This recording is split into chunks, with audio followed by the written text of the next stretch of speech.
Local ట్రైన్లో మంటలు చెలరేగిన ఘటన బీబీనగర్లో చోటు చేసుకుంది. మిర్యాలగూడ నుండి కాచిగూడ వెళ్తున్న రైలు భువనగిరి మండల పరిధిలో నాగిరెడ్డిపల్లి వద్దకు రాగానే దట్టంగా పొగలు అలుముకున్నాయి. ట్రైన్ క్రింది భాగం నుండి మంటలు రావడాన్ని ప్రయాణికులు గమనించారు.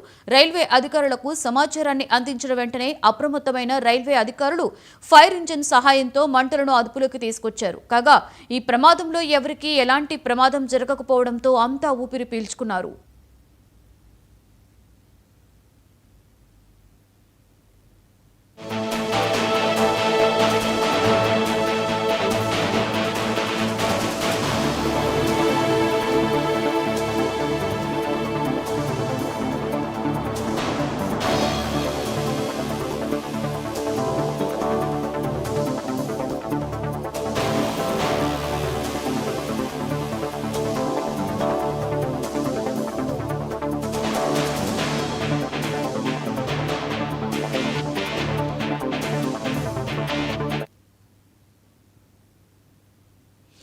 హైదరాబాద్లో నిర్వహిస్తున్న ప్రపంచ సుందరీమణుల